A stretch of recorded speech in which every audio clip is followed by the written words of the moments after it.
guys, welcome back to my sewing room.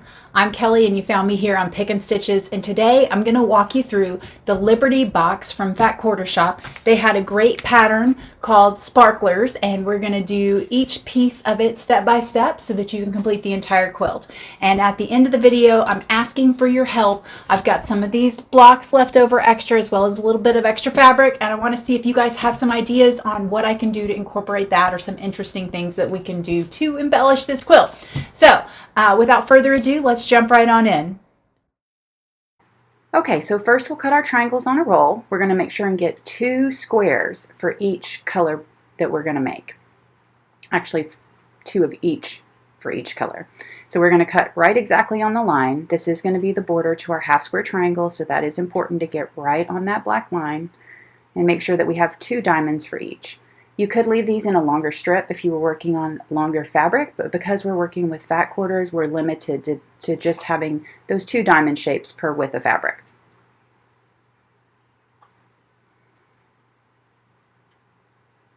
And there's our last one.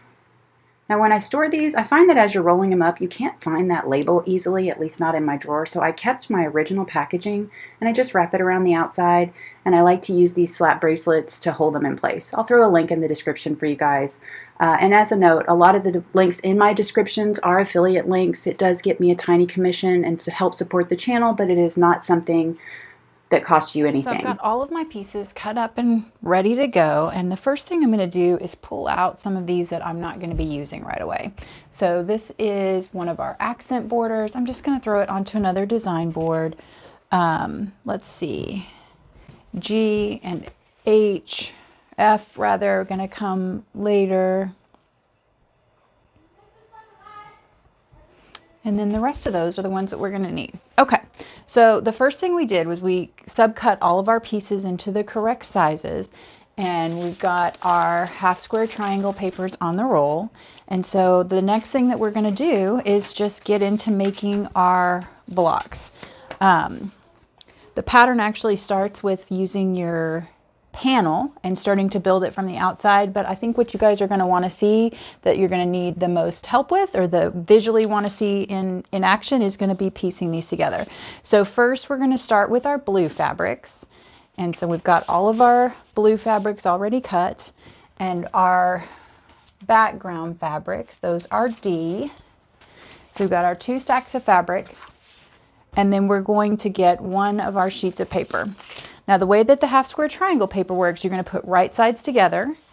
So I'm using my same Bella Solid White 97 that I like to have, and I love that I can always dig out of my scrap bucket and find anything will always match the next quilt that I'm working on. And occasionally I have deviated from that, and then I end up with scraps that don't match, and those are difficult to use. Okay, so we're going to make sure that our end is covering. Go ahead and center it, and then I'm just going to pin it in a couple places.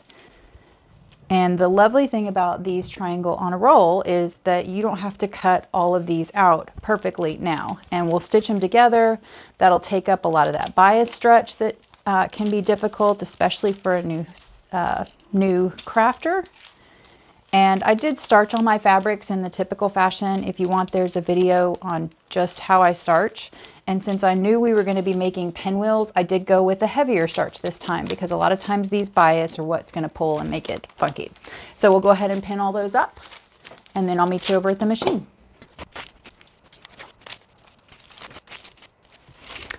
Okay, I'm trying out a little different camera angle, so bear with me if the vibration gets too bad. I may have to switch. But you'll take your triangles on a roll, and we're just going to sew down each and every dotted line on here. And you can 100% follow the arrows. I tend to kind of get parallel lines, so I'll do all these and all these and all these, and then I'll switch it and do the other side. So 100% up to you. But I'm going to start off of the page and sew past it so that I make sure I'm getting everything included. Now the other thing I forgot to mention is you do want to drop your stitch length. I like to have mine closer to a 1.2, and if you're having trouble pulling these papers off later on, consider moving up to a 90 needle. I'm typically running with an 80, and the 90 just makes it a little bit easier to tear if you need to, but I found dropping my stitch length is usually enough. And I made an entire quilt out of these half square triangles December, January.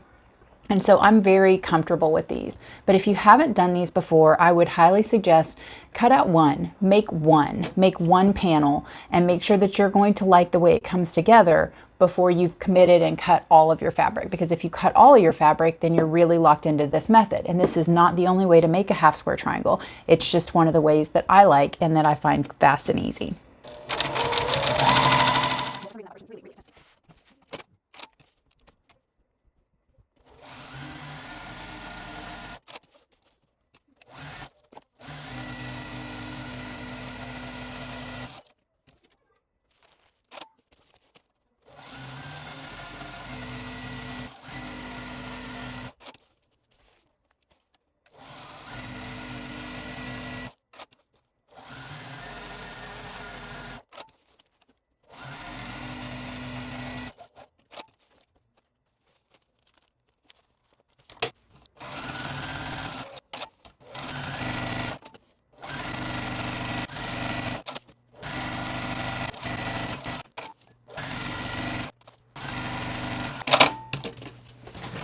Okay, so when I feel like I've got all of mine sewn and I'm ready to set it aside, I am going to double check and just run my finger over every line, make sure I didn't miss any, because the last thing you want to do is go over to your cutting mat and start cutting and not be complete.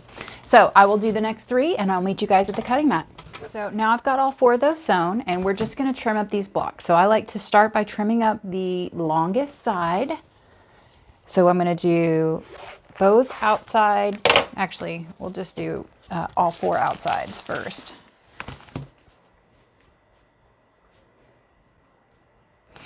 I like to have this longer ruler for some of this longer work, and then I like my shorter one for things that aren't quite as long. I know, it's obvious, right? I think I need to get a rest to set my rotary cutter down on, so you guys don't have to listen to me clank it down every time I set it down. Okay, so we've kind of gotten all 4 sides trimmed up. Then we're going to come right up the middle.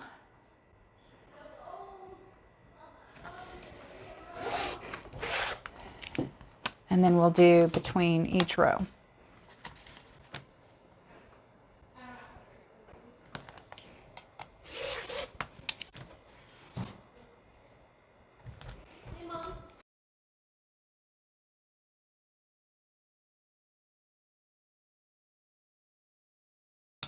Okay, and then we'll just cut each half square triangle apart. Again, this is all within the seam, so it doesn't have to be so perfect on these lines in the middle here. I'm just going to get pretty close so that we have roughly our 1/4 inch seam on each side.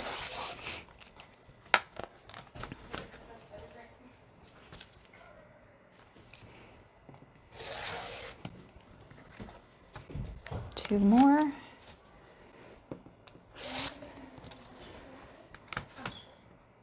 And you know, this isn't too bad to do if you are going to sit down and watch a movie, but you'll just fold it, tear along that perforation, and it should come right off.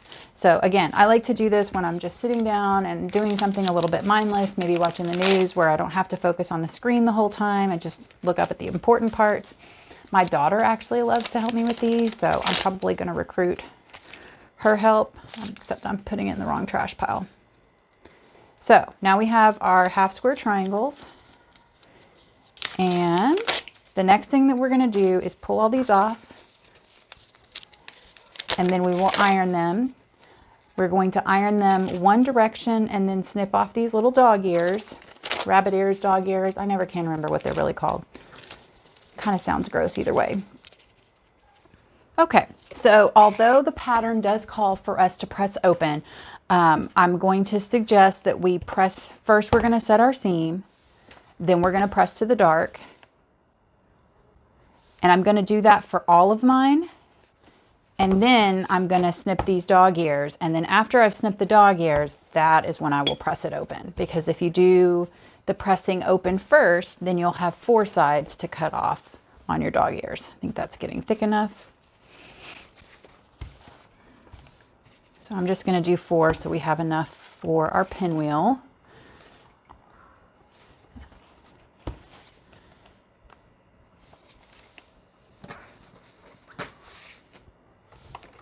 Okay.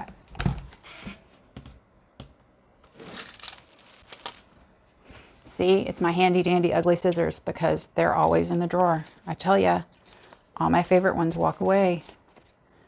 And the craft room is not that big. And it's not like I catch kids using my fabric scissors on other stuff. It's probably me, 100%. I have to keep up with too many people's shoes and socks and underwear. Okay, so now that we've got all of our little dog ears trimmed off, now we're going to go ahead and press it open.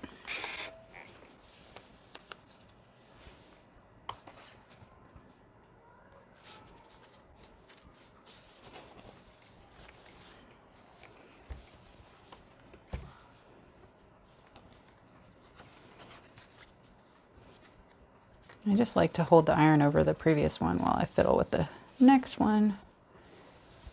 Oops.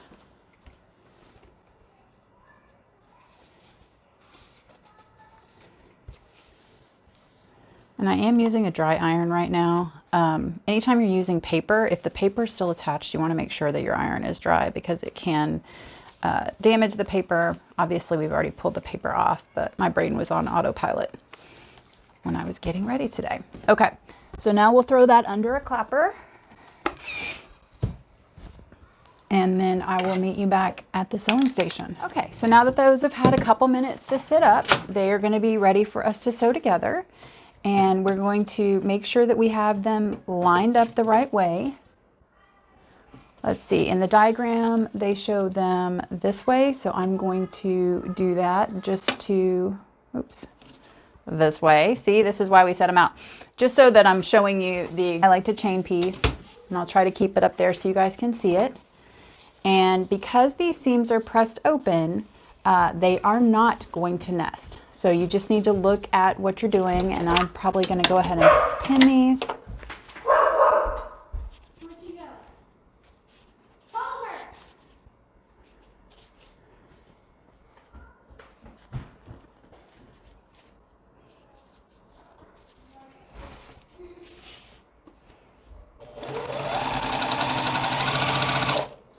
Adjust my stitch length back up.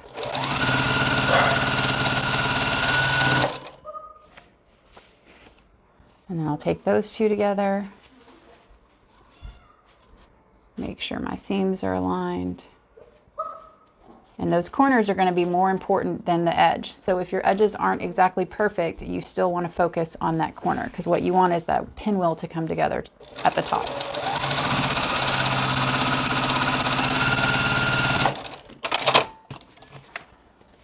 Okay, so now we'll take this and press it. See if we can get it over here. And again, we're going to press this open. But I do like to press it one way first and then the other.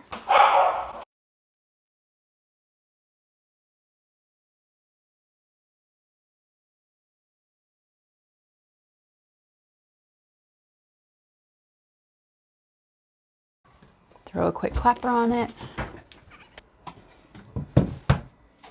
All right, so now we've got our top row and our bottom row, and we're just going to sew those two together and our pinwheel will be done.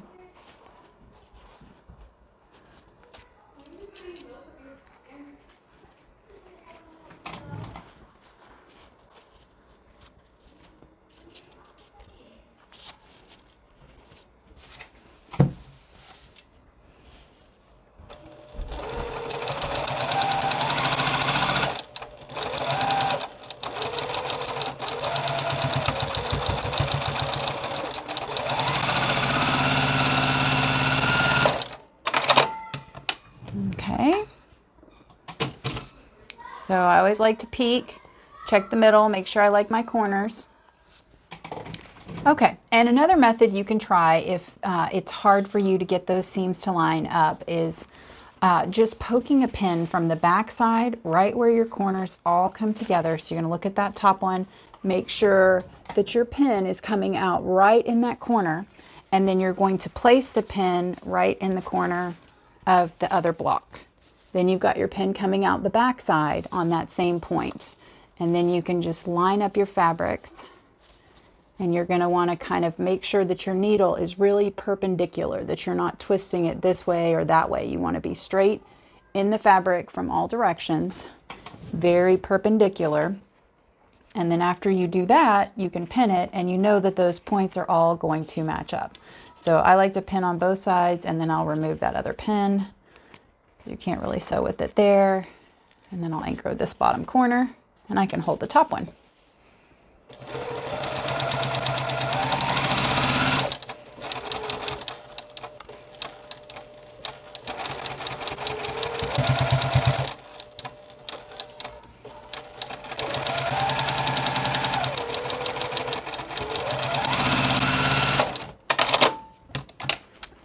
So let's take a peek. There we go. That's exactly what I want to see. So if you're having trouble getting all your corners to come together, try that pin method. That might be a helper. Okay, so on some of these half square triangles that I hadn't pressed yet, I decided to go ahead and press to one side. So I pressed to the dark, and that makes this entire block just nest really beautifully.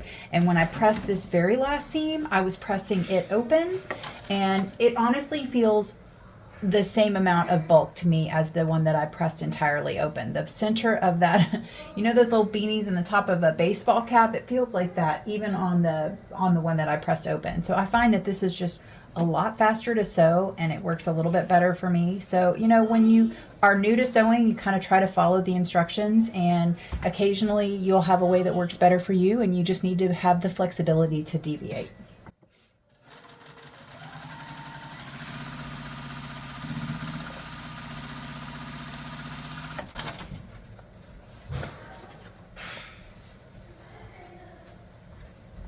It's just so much faster to run through, it nests, and off I'm going. And I know a lot of people really love to press open.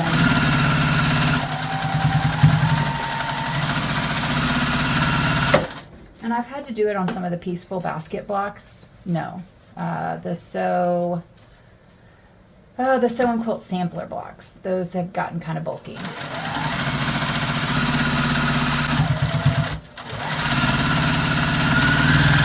But this is just a standard pinwheel, and I had enough pressing seams open. So there.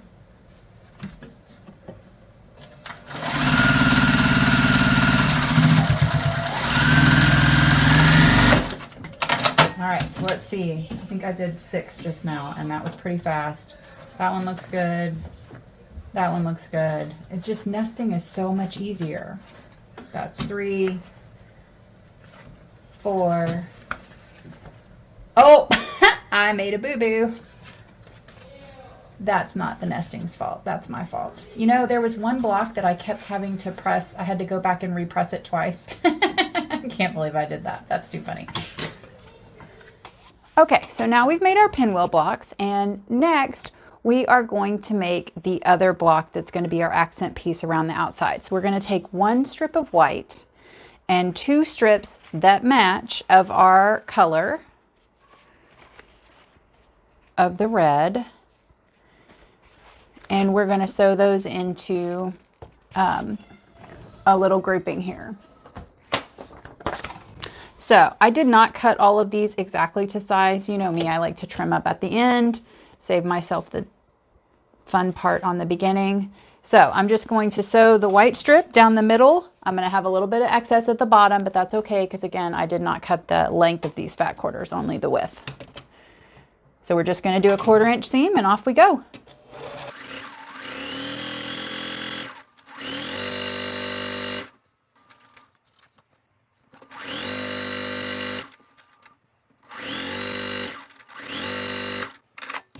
And in the spirit of just making things a little bit faster, I'm just going to kind of press that open with my hand and sew this other stripe down the other side. And then I will go press on my seams.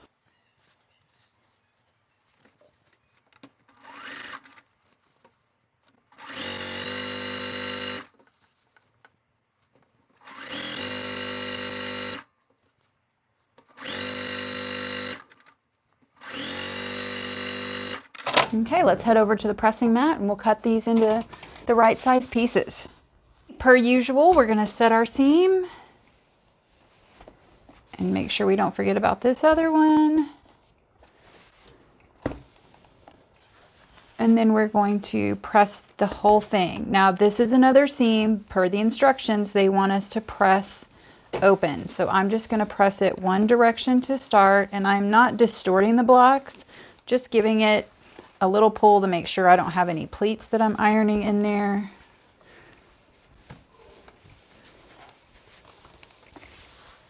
And then I will flip it over and we will press them all open. Okay, so now that that's had a couple minutes to sit under the clapper, we're ready to cut it. Remember, I did not trim up these ends, so we're going to start over here and just make sure it's nice and square. I do often get asked what size rulers are the best to get, especially if you're not going to have a whole entire 30,000 collection. I do feel like it's really important to have a long one so that you can cut your yardage. I like the 6.5 by 24, I believe. And then some of these square ones are really nice if you're going to be working with the same size block all the time. This is a 6.5 inch ruler, and so I can just set it on a block that's supposed to be 6.5 inches and just trim it all the way up, and I don't even have to think about it, and it's nice and easy. But you can definitely make do with a different ruler. So here's I have kind of a medium size one too. This is another 6.5. So if you opted to go with this one instead, you could cut some bigger pieces, and then your width of fabric here is still going to be that same 6.5. So there's certainly more than one way to do it, but it is nice if you're almost always working with 6.5 to have a 6.5. And one of the ways I did that when I first started sewing was I would give myself the gift of buying one small-ish ruler if I needed it for that project. So for each project, if I was going to make 6.5 inch blocks, I would allow myself to buy the 6 or the 4.5 inch blocks, etc., etc. So in case you're wondering, this is how much waste I had off the end of that. Again, I did not trim these. This was the entire length of the fat quarter. So, or maybe I squared up the fat quarter first. I can't remember. Okay, so that strip is going to give us 3. So we're going to make 18 of these. And then we've done our pinwheel block. So we're going to make 16 of these. And then that is all of our border pieces for all the way around our panel. And I will meet you guys back here when we've got all those put together. Okay, so on this quilt, we're going to work from the center out. And so first thing we did was trim our panel as instructed in our cutting instructions. That's redundant. Sorry about that. Okay, so now I'm going to take my accent fabric, and unfortunately I missed out on the Fat Quarter Shop's whatever the finishing kit that they offered, and so I actually just pulled this out of my stash. It's something I end up using quite a lot. It's just a dot fabric that I get at Joann's, and Joann's kind of comes to the rescue whenever I'm trying to find something match colors in person. If it's not something that they carry at the quilt shop, I've got to find it somewhere. So I'm just going to sew this along the top and the bottom edge of our center panel, and then we will press that open and move on to the next round.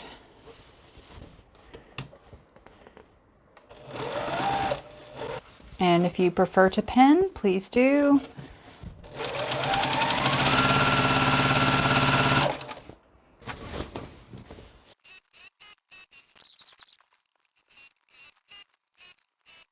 We'll go press that open. Okay, so that's pressed open and trimmed.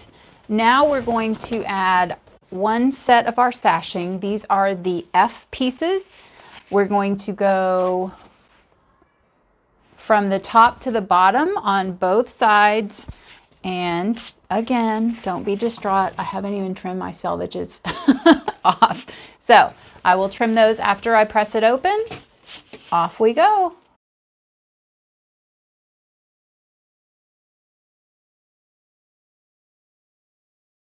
Okay, let's go press it open and trim it down.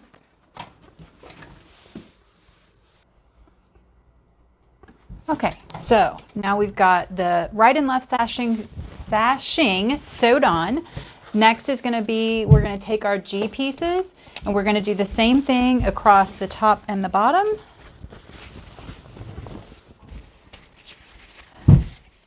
Sorry guys, we've got company over upstairs and they're being rowdy. Who knew kids could be rowdy?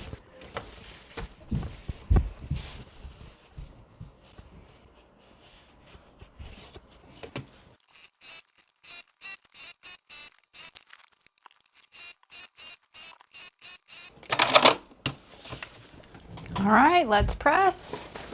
And then our center panel will be done.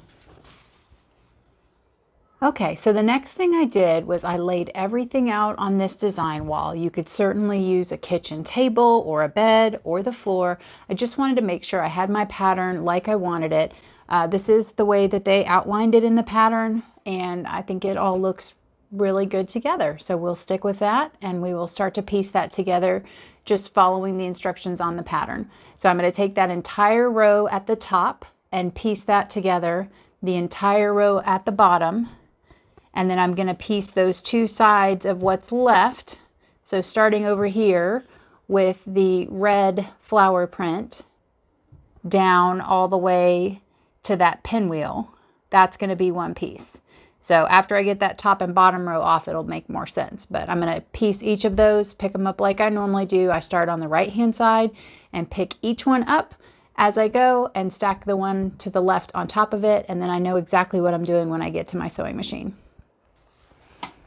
Okay, so I picked them up in order. This was my very top left-hand block.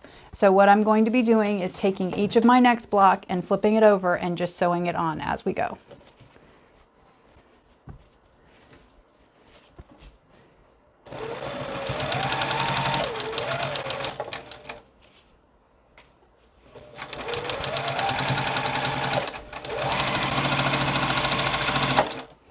And then I cut my thread. I open this one back up and sew it right on all the way across the row.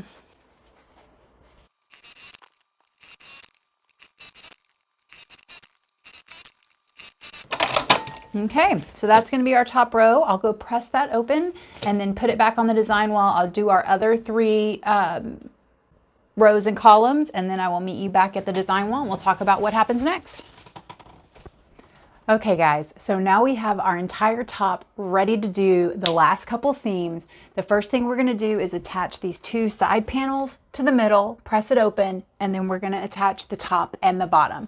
I hope you've enjoyed this as much as I have. This has been a really fast quilt. There is one additional border after this suggested on the page. It's just a 5.5-inch border around the edge, and based on what we've done so far, I'm sure you guys can get that piece of it done as well. So let's go ahead and do this last round of borders, and I will get it ironed and back up on the design wall for you, and you can see our mostly finished product.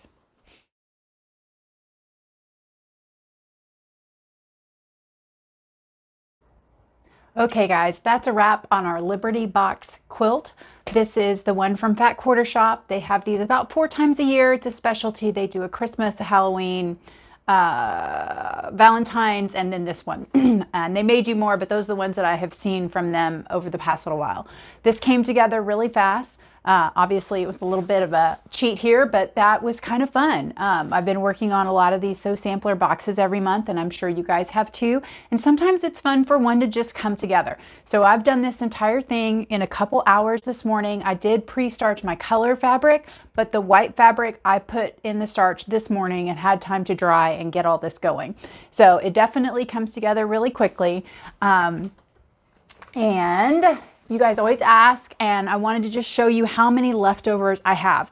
So as we were cutting those blocks, I actually got an extra one from each one of the strips that we set. So definitely going to have to do a finishing video, maybe something fun on the back again. I don't know. In fact, you guys should comment and let me know what you think we should do on this, and we'll give you guys a little while to a couple day or so to get that comment in, and we'll come up with something creative there. Also, don't forget, we've got that private Facebook group. I would love for you guys to join us and come share with me your pictures of your projects and your stories, you know, a little bit more interactively than we can do on YouTube. And if you like watching these tutorials and unboxing videos, if you could hit that like button and subscribe, that helps me out a ton. And until then, I will see you guys next time.